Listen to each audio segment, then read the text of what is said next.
Good evening and welcome to our COVID-19 update. I'm Ladi Akeridoluale. Here are the highlights at this hour. Edo State government expresses satisfaction with compliance to COVID protocols as primary and secondary schools reopen after a long shutdown. Yobe State launches universal contributory healthcare insurance scheme, residents to benefit from support against pandemic. And U.S. Chairman Joint Chiefs of Staff General Miller goes into quarantine as Coast Guard boss tests positive for COVID-19.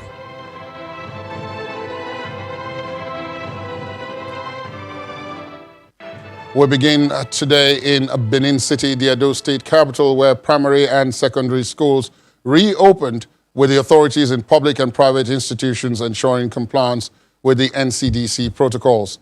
The chairperson of the State Universal Basic Education Board, who visited some of the primary schools in the state capital, was satisfied with many of the teachers' efforts and noted that the government had provided the resources to procure the necessary items. The board also plans to continue the sensitization of parents on the guidelines for the pupils' safety during COVID-19.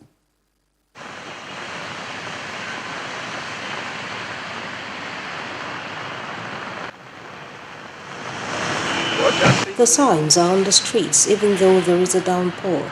Children are heading back to school in Benin City, the Edo State capital, after about 6 months at home. The COVID-19 pandemic brought that long holiday and has led to the introduction of rules the pupils and students are now to comply with in school.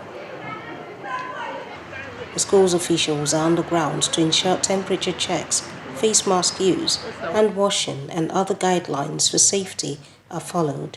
As you could see in the classes as well, the way they are seated, we are trying our possible best to ensure that we go with the rules that have been laid down by the government as regards keeping ourselves safe in this era of COVID-19. Their efforts are appreciated. The school is putting up the security measures for the coronavirus this thing. And we're happy we are bringing them today because they spend so much time at home. We have been at home for 6 months. She has made us forget some things about school, and I'm glad I'm in school again. The state government has made arrangements for monitoring compliance with the NCDC protocols in schools. The chairperson of the State Universal Basic Education Board with her team visits some schools, and this primary 6 class at the Payne Primary School is one of those she interacts with. We are a teacher that inspires people to be brave. I appreciate all that you have done for me from inspirations. Wow! She believes the teachers are handling their responsibility as expected and lists other steps being taken to keep the children safe at school. Included in our lessons this term in the curriculum, significant amount of information about the coronavirus, COVID-19 and hygiene that we will continue to impact on our pupils on a daily basis. We have also added this term hand washing break, just to as a way to help to condition our pupils to wash their hands frequently. We've encouraged parents to also provide hand sanitizers to their children and wards to augment what government is already doing. The teachers and school heads are also said to have been educated on quarantine and evacuation measures to apply if needed. Jessica Olubusere, Channels Television News. In Rivers State, the government has announced the commencement of operations at the Port Harcourt Pleasure Park following approval by the State Executive Council for parks, cinemas and restaurants to reopen for business. The governor's special advisor on Port Harcourt Pleasure Cap, Mr. Sonny Nwokekoro, who said this during a press briefing at the park, says it will operate from 6 to 9, that is 6 a.m. to 9 p.m. daily, in compliance with the state government's directive to manage the COVID-19 pandemic in the state. According to him, visitors and residents can utilize the state's own facility for leisure and pleasure, which will give a boost to the adversely affected tourism sector. Days after the confirmation of the first COVID-19 infection in Nigeria, The federal government, through its presidential task force team, gave directives on the closure of all public spaces, which include schools, airports, places of worship, and of course, hospitality businesses and leisure. Months later, the numbers of infections tamed down and the lockdown situation was reviewed for reopening. In September 2020, the River State Executive Council approved the reopening of parks, cinemas, and restaurants with immediate effect to restore economic activities in the state after easing lockdown measures. The River State Executive Council, chaired by His Excellency Somezo Wike, had an emergency session to review issues concerning COVID-19 protocols in the state. Part of the decisions reached include that public places like parks, cinemas, and restaurants will be open with immediate effect between the hours of 6 a.m. and 9 p.m. daily. In compliance to that directive, the state government-owned Port Harcourt Pleasure Park is now open for business to visitors and residents who intend to take advantage of the serene environment and facilities to unwind. As we announced today on behalf of River State Government and management of Pleasure Park, the Julius Berger, we are reopening today, effective immediately. According to the management of the Pleasure Park in the heart of the Garden City, restaurants, cinemas and playground will operate between the hours of 6 a.m. and 9 p.m. daily to guard against the spread of COVID-19. The Port Harcourt Pleasure Park, which is reported to occupy 17 hectares of land, is part of the River State government's drive to create a welcoming environment that will boost tourism and diversify the economy of the state, especially as we approach the Yuletide.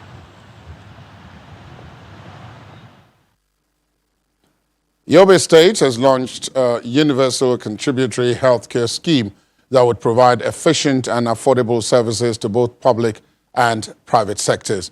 Flagging off the program in Damaturu, Governor May Malabuni called on healthcare providers to reciprocate the government's efforts and rededicate their commitments to ensure citizens get qualitative healthcare services. Yobe State in Nigeria's northeast region has been faced with basic health challenges from the onset, different from activities of Boko Haram, which has destroyed almost 30% of health facilities in the state, coupled with manpower and infrastructural deficit.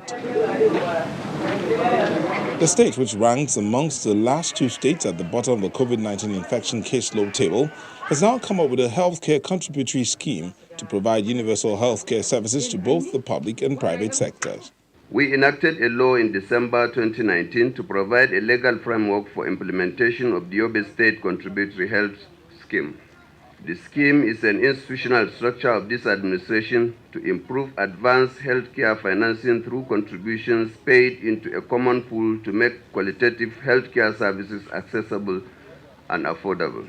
The scheme has already commenced, providing services to the enrolled 148,698 beneficiaries who will contribute only 1.7% of their total salary, while the government contributes 3.25% to each beneficiary.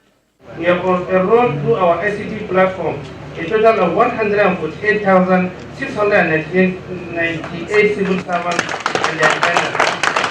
That is over 50% of our civil servants. Their ID card production has since commenced and accessing healthcare services since the 25th of September 2020 in line with the scheme guidelines. Also, it is worthy to note that to appreciate His Excellency for the continuous and consistent contribution of 3.25% of employer contribution into the informal sector program by the administration since 2020. The Yobe State Contributory Healthcare Management Agency will ensure that all residents of Yobe State have access to the needed key promotive, preventive, curative, and rehabilitative health services of good quality at an affordable cost without the risk of financial hardship linked to paying for care. Also, the agency will provide effective and efficient healthcare services towards achieving universal health coverage. Governor Buni also presented identification cards to some beneficiaries that have been enrolled into the scheme and commissioned the new operational office complex. And then on in Cross River State, public schools are under lock and key as students await the official announcement by government to reopen them. Plans, however, in top gear by the government towards strict adherence to COVID-19 protocols upon resumption, as they're doubling efforts with the production of nose masks and face shields meant for distribution to both students and teachers at no cost. The Commissioner for Education, Godwin Amanke, speaking in Calabar, says they will come up with resumption protocols for both the students and parents to contain the spread of COVID-19 across the state. With the outbreak of the corona pandemic that has almost come to stay, we are worried that our children have long overstayed at home. The children will wear the face masks plus the shield as we enter into the class. From the gate, they will wash the children's feet, the hands. Hand sanitizers will be used. When the children enter into the class, they will remove the face mask but use the face shield, apparently to get enough ventilation. Upon closure, they will still wear back the face mask and wear the shield as they go back home. The teachers also will wear same and undergo the same corona protocols. We will also be continuously producing face masks as well. We will come up with resumption notice.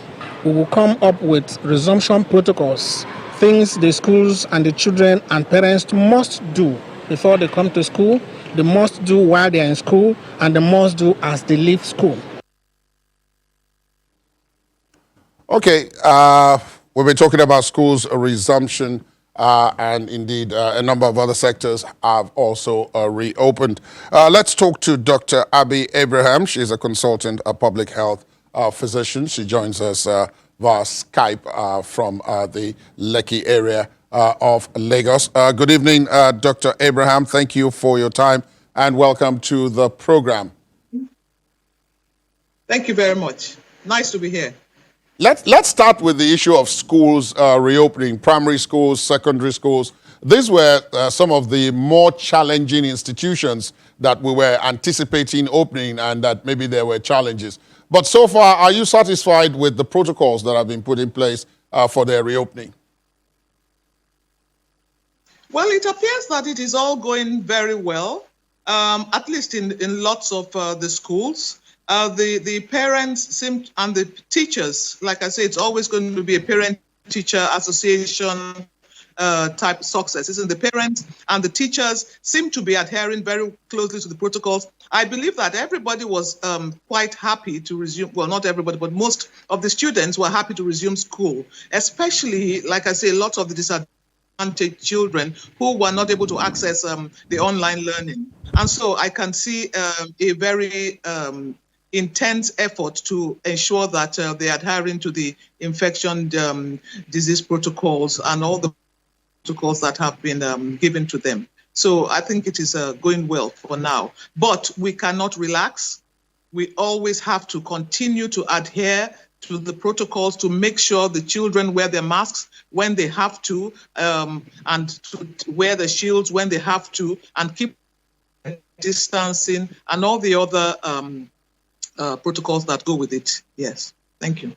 Quite a number of people were expecting, quite naturally, that the more difficult people to contain would be those in the primary schools and probably the nursery schools, those younger ones whose movement are not quite subject to curtailing, so to speak. But the experience has been that it is actually the secondary school students whose movement has not been easy to control, particularly post-school, once they leave school on their way home and all the interaction that takes place along the way.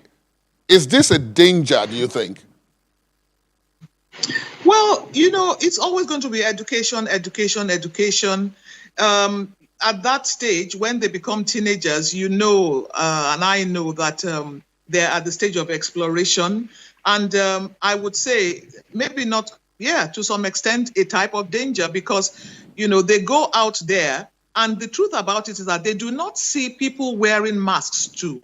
If you go on the streets of most of the big cities, you find out that a lot of the young people do not wear masks. So what happens is that when they get out of the school where there's rules and regulations and they go on the street, they just let down their guards. So there is a warning there. I believe we must not let down our guards, even as their custodians, and we must continue to educate them and ensure that they carry out the safety protocols that they really need to be carrying out. We really need to do this. We've seen, like in other countries, there is a bit of a spike.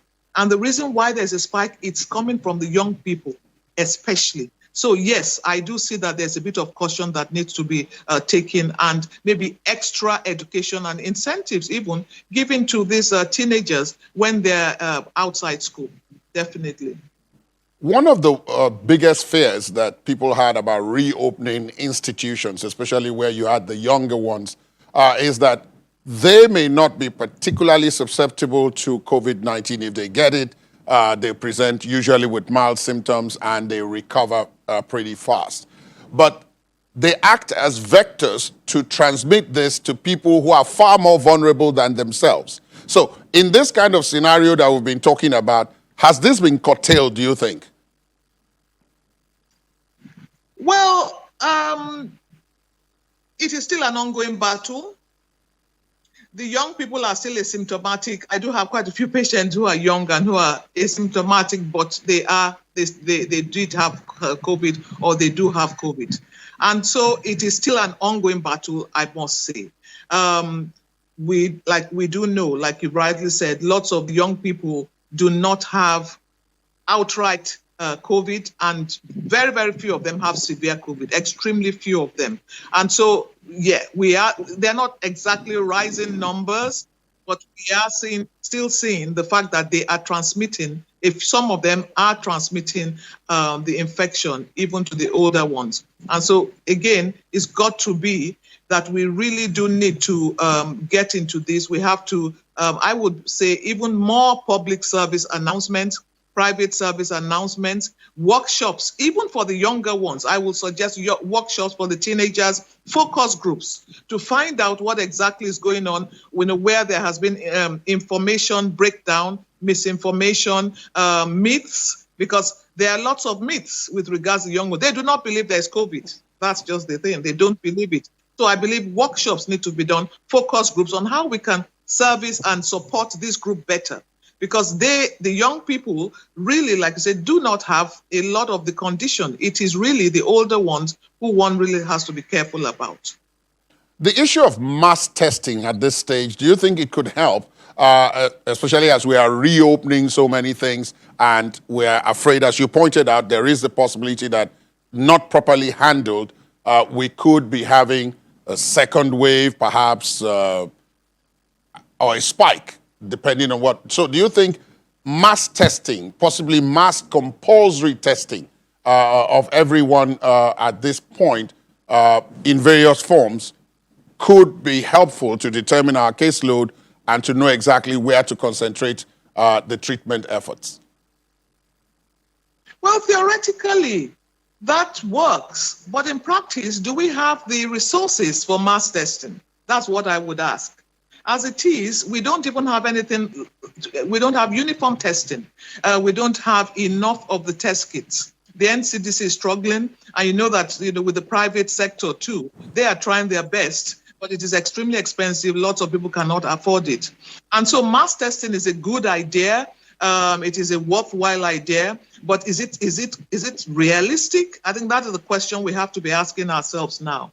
I'm quite pleased that the National Institute of Medical Research is looking into this 40-minute COVID test kit, and they're sort of like researching into it. Perhaps that can bring about a type of solution. Perhaps we need to look at more inwards and get a homegrown test kit, which can help. If we have that, if we have mass test kit, definitely that would help. That would really help to track and to trace, the contacts, and would also help us to prevent further surges and spikes of the COVID virus.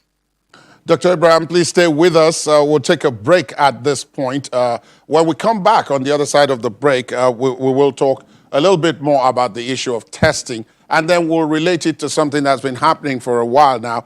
Today, we're just checking in on the status update. I'm talking about the aviation subsector. Please stay on with us.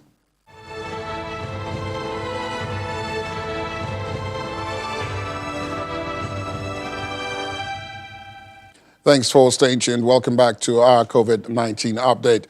Just before we get back to Dr. Abi Abraham in Lekki, let's bring you the latest in the NCDC figures about COVID-19 caseload. For the first time in a very long time, Lagos State overnight posted no new COVID-19 case.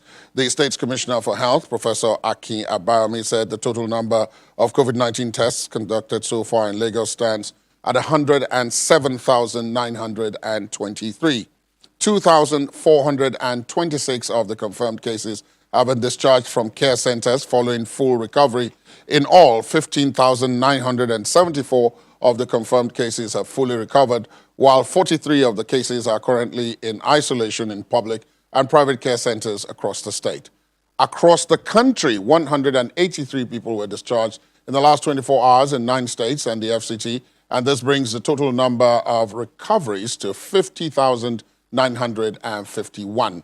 The NCDC reported 120 new confirmed cases from 13 states, including the FCT.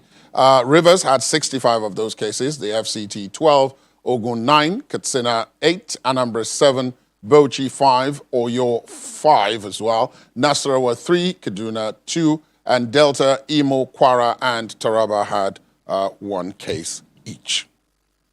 So let's get back to our conversation with Dr. Abi Abraham. She's a consultant public health physician joining us via Skype from Lekki. Dr. Abraham, thank you for staying with us. I was saying before the break about the issue of mass testing. And of course, you pointed out that it would be quite expensive and that the kits themselves could prove to be difficult. But you were talking about the possibilities from, I believe it's an antigen-based test. What's the difference here and how could that help? You see, with regards to the antigen-based test, it really isn't as accurate as the PCR, and so that could be obviously an issue. The PCR is the one which is the gold standard.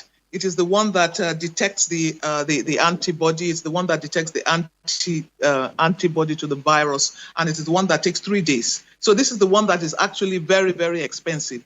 The antigen-based test is not quite as accurate. There are lots of false negatives, and so sometimes that could be an issue. But I do believe that there's a lot of work that is going on that, and it is always a work in progress. We have really progressed far from where we were, I would say 5 months ago, 6 months ago, when it first broke out.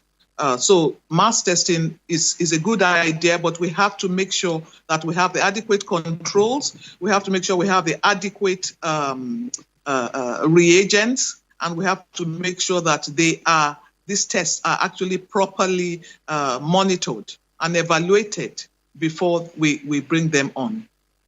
Before I let you go, I want to ask you about the aviation sector. Just over a month ago now, we reopened to international aviation and flights were to be allowed to come in, and that's been happening for about a month. But people have long memories, especially when it is about negative things. And so there were those who pointed out that Nigeria got into this COVID-19 crisis through the airports, and that reopening those airports might be a big gamble. Do you think a month later it's been a gamble that has paid off? Well, I would say that it is, again, that is a work in progress, and it is working. There is a lot of teething problems. I mean, the Nigerian Civil Aviation Authority, like I say, they've done a good job in terms of, setting up the protocols, the templates, and especially that system, the system whereby you can go online and book your tests. But it's very clunky. There are times when passengers cannot get their tests.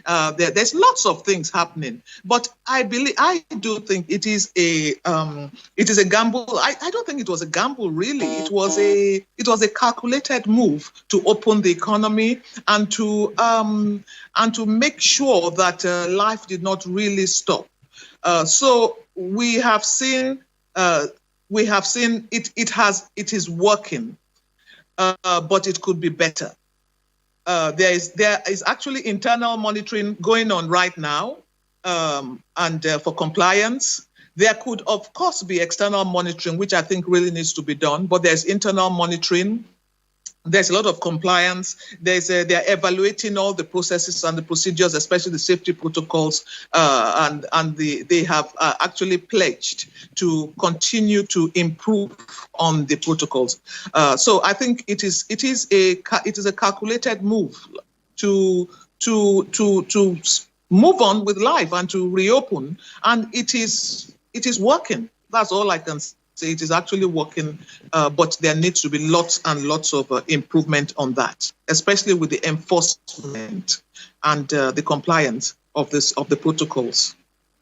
One final question on that word that you used last, compliance.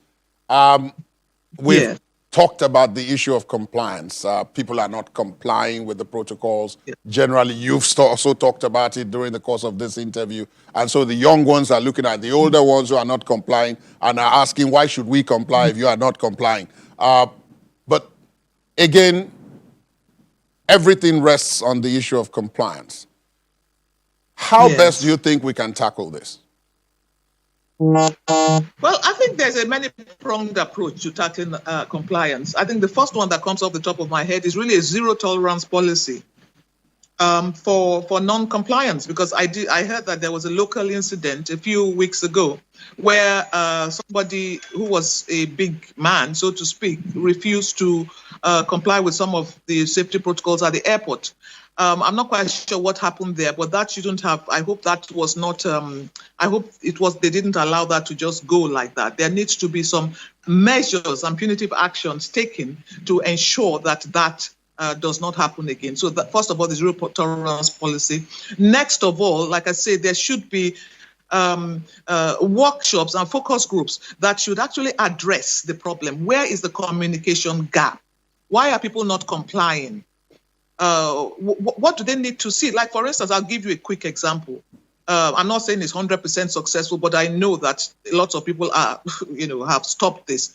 On packs of cigarettes, and you know this, we all know this. You see people who are dying of lung cancer. The pictures are there of people who are dying of lung cancer. Those type of pictures are on the packs of cigarettes. So even though that may not really put off an established smoker, it will put off a young person who is trying to get into smoking. So I think if you also explained to people and taught them and teach them the dangers of not complying, and perhaps give them graphic videos of the slow death that people go through when they have to have COVID. I think things like that, in terms of that type of education and, exposure would help people to comply.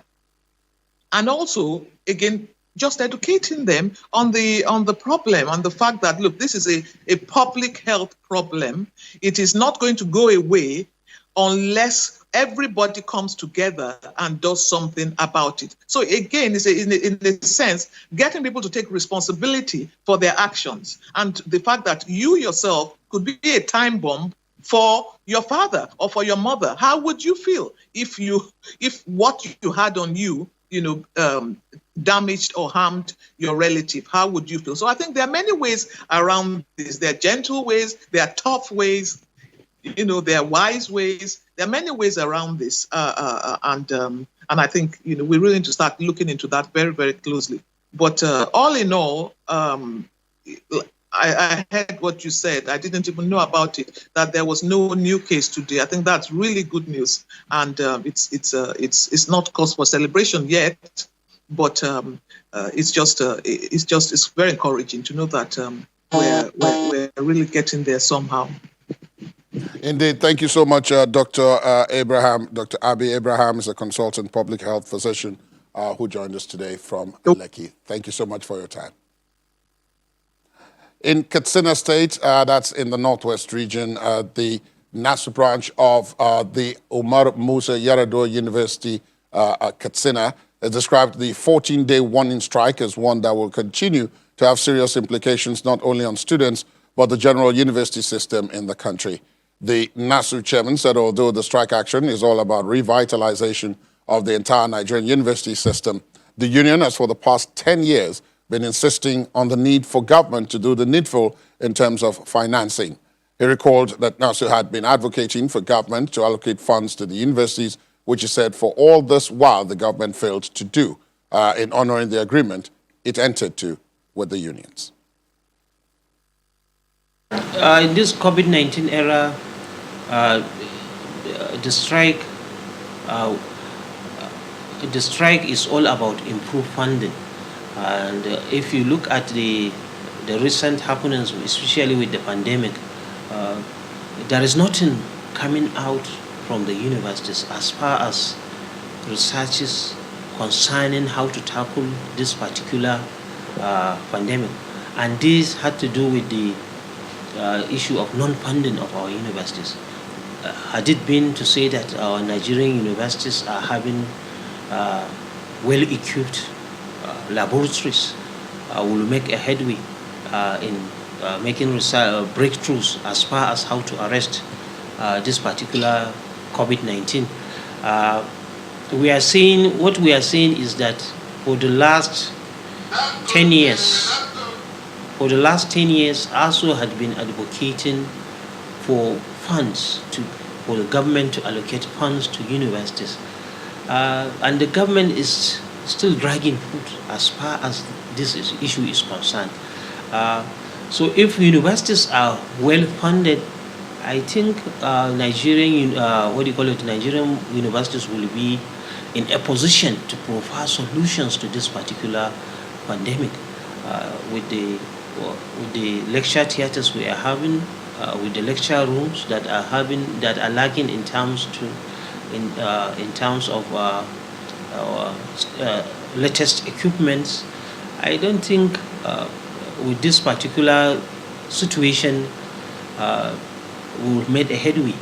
But until the government took up to its responsibility, there was a time ASU is saying at least government should give 16% of allocate 16% of its budget to education. If government have heeded to the advice ASU is given, I think we will not find ourselves where we are today in the country. The NASU chairman at the Yar'Adua, Umar Musa Yar'Adua University in Katsina State. Schools resumed in Abia State with strict conditions to adhere to COVID-19 protocols to minimize its spread amongst the school children.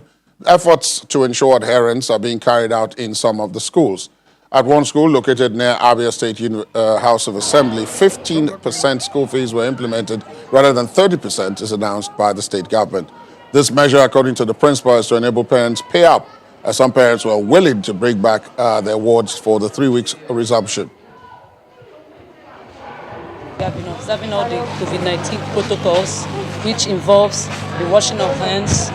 Like every morning when the students come at the gates, we check nose masks, those that have their face shield and nose masks, because without that, we don't allow them inside the school. We also have a thermometer, which we use to do the temperature check their temperature to find out, to know if they are in good condition. According to the instruction from the government, the directive, we were told not to allow them to go for break. That if they want to, it should just be 5 minutes, they stretch themselves and then do bodily exercise or go back so that they don't spread the virus, because we notice that during breaks, they play around trying to hug themselves and you see some release of heat and stuff like that. So that's why we don't allow them to do that, so that we don't spread it. Well, we observe it by having social distancing, sanitizing, no playing, stay in your chair, and we sit 1-1. Because when you come in contact with your fellow human beings, you don't know who have the coronavirus, we might get the disease from one another. Let's go outside our shores now and to the United Kingdom first, where the number of people admitted to hospital with COVID-19 on one day has jumped by 25% in England.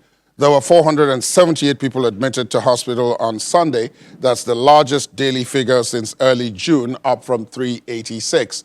It comes as a further 14,542 cases were confirmed across the whole of the United Kingdom today. That daily figure has trebled in a fortnight. Our London correspondent, Juliana Olayinka, has more. More than 15,000 positive COVID cases were lost in Britain's tracking system. A system once described as world-beating by Prime Minister Boris Johnson, once again under the spotlight for all of the wrong reasons. The data error means tens of thousands of people who should have been told to self-isolate after coming into contact with an infected person were not informed on time. Mr. Speaker, I want to take the first available opportunity to set out to the House the technical issue around case uploads discovered by Public Health England on Friday evening. This is an ongoing incident, and I come to the House straight from an operational update from my officials. On Friday night, Public Health England identified that over the previous 8 days, 15,841 positive test results were not included in the reported daily cases. This was due to a failure in the automated transfer of files from the labs to PHE's data systems. Mr. Speaker, this incident should never have happened, but the team have acted swiftly to minimise its impact, and now it is critical that we work together to put this right and to make sure that it never happens again. Figures released earlier this morning from the Office for National Statistics reveal that coronavirus-related deaths in England and Wales has risen for the third week in a row. A total of 215 fatalities were registered in the week ending September the 25th. This is up from 139 deaths in the week to September the 18th. There were 99 deaths in the week to September 11th. The message from the Prime Minister is clear. The crucial thing is that in the next few days, week, we'll see more clearly whether some of the restrictions that we've put in, the extra enforcement of the rule of six, the extra enforcement of self-isolation, the rules on masks and so on, all the stuff that has come in, we'll see whether that starts to work in driving down the virus. But this is all very much in our hands. The glitch has cast further doubt over Prime Minister Boris Johnson's handling of the coronavirus pandemic. His Conservative government's response has been cast by political opponents as slow, poorly organised and confusing as the second wave is on the move. Juliana Olayinka, reporting for Channels Television News in London. Let's talk now to Juliana, who is in the British capital for us. Hi, Juliana. Poorly organised, confusing. These are not very pleasant words. They're not very pleasant words, Laddie, and I've got to tell you, it's not been a great week for the Prime Minister. Today is actually the time he took his grand position at the Conservative Party's annual roadshow. But of course, it wasn't the big pompous event that the Prime Minister usually likes. He was speaking in a room alone in front of a camera, and there were plenty of gaffes, but they appear to have fallen completely with the audience. People are not happy. I think, it goes to say tens of thousands of people have died, hundreds of thousands have been ill, and millions of people across Britain are concerned about their jobs at the end of the month. I think these latest statistics showing that almost 14,500 people tested positive for COVID today, more than 2,000 higher than it was yesterday, is going to make people fearful that there could be some more draconian measures coming into Britain. Already millions of people across England, Scotland, Wales and Northern Ireland are living under some sort of lockdown restrictions. But how far can we go when Britain's economy is completely in tatters? The messaging has been totally shambolic, to be honest. And now Boris Johnson's leadership skills are completely under the spotlight. Given all of this that you've painted and given the economic considerations on the other hand, is there really a case that can be made for a re-lockdown if the British economy is already reeling from the first one? And at the end of October, as you pointed out, a lot of people are fearful of what's going to happen to them and their employment status once the furlough scheme is off.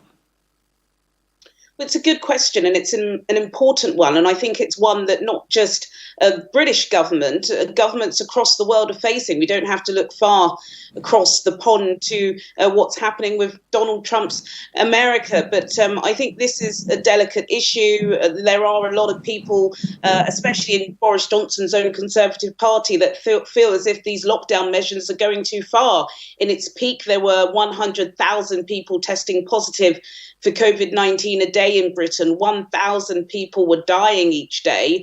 I believe over 70 people died today. It's still an awful number, and those are real people behind the statistics. But there are some that believe the measures are going too far, which is why everybody was reliant upon this world-leading track and trace system. And, you know, Boris Johnson is a populist, sloganist prime minister, and he'll hate the fact that he called this track and trace system world-beating, because it's anything but that. On Saturday, there was the IT glitch over the weekend. 16,000 cases were lost. The actual individual that tested positive for COVID was contacted, but it took almost 3 or 4 days for the people within the civil service to contact their contacts, and apparently this has led to a spread of about 80,000 cases of COVID-19. It's difficult. It is a mess. Like I said, Boris Johnson was delivering a speech today, and that glimmer that you saw in his eyes when he got that 80-seat majority before Christmas is just not there anymore. Indeed, it isn't, and it looks like dire straits. But then, again, he's crawled out of some before now, so let's wait and see how he does this one. Thank you, Juliana. Thank you so much for your reporting from London. Top U.S. General Mark Milley and other military leaders are self-quarantining after a senior Coast Guard official tested positive for COVID-19. Admiral Charles Ray, Vice Commandant of the U.S. Coast Guard, tested positive after experiencing mild symptoms. The Pentagon says other officials, including General Milley, are quarantining out of an abundance of caution after attending meetings with Admiral Ray last week. It adds that none of them had tested positive or exhibited any symptoms. Meanwhile, the White House physician says President Donald Trump had a restful first night at home at the White House and did not report any symptoms of COVID-19 today, adding that his vital signs are stable and he continues to do extremely well. This comes as news filtered in at the White House. It blocked a proposed rule from the Food and Drugs Administration that would have required vaccines be tested on patients for at least 2 months before they can be approved for public use. The rule would have effectively made it impossible for a vaccine to hit the market before the November 3rd presidential election. Meanwhile, the World Health Organization says there's hope an effective vaccine against the virus could be ready by the end of this year. Here's our global update. The message from the Director General of the World Health Organization, Dr. Tedros Ghebreyesus, was not much as it pertained to how soon vaccines could be ready. Addressing the end of a 2-day meeting of its executive board on the pandemic, he said, "We will need vaccines, and there is hope that by the end of this year, we may have a vaccine. There is hope." 9 experimental vaccines are in the pipeline for the WHO COVAX Global Vaccine Facility that aims to distribute 2 billion doses by the end of 2021. Meanwhile, organizers of an annual religious festival in the Senegalese city of Touba are expecting 3 to 5 million pilgrims this week, despite the main ceremony today being cancelled in an effort to lower the risk of coronavirus contagion. Other events are being video streamed to avoid overcrowding, but no restrictions were in place to prevent followers of the Morid Brotherhood from making the trip to the sacred site. Spain has become the first Western European nation to surpass 800,000 total coronavirus cases.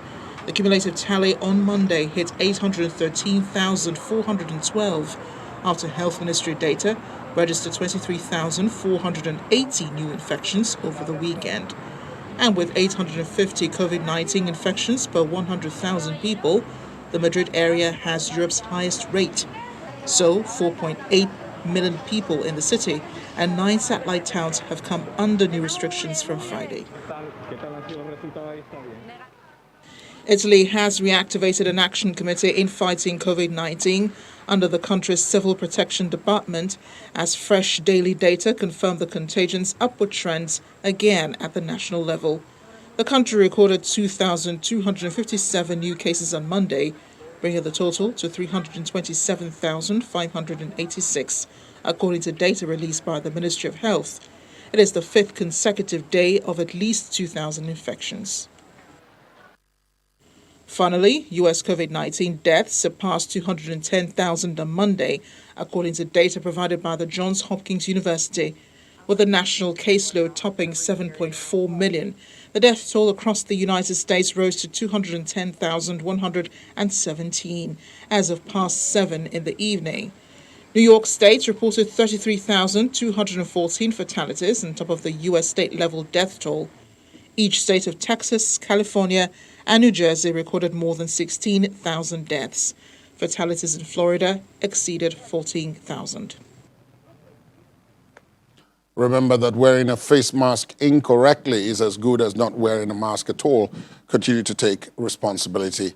Please visit our website, channelstv.com. There you'll get more updates and a better understanding of the COVID-19 pandemic, plus other stories on politics, business, and sports, all at your fingertips. I'm Ladi Akeredoluale. Good night.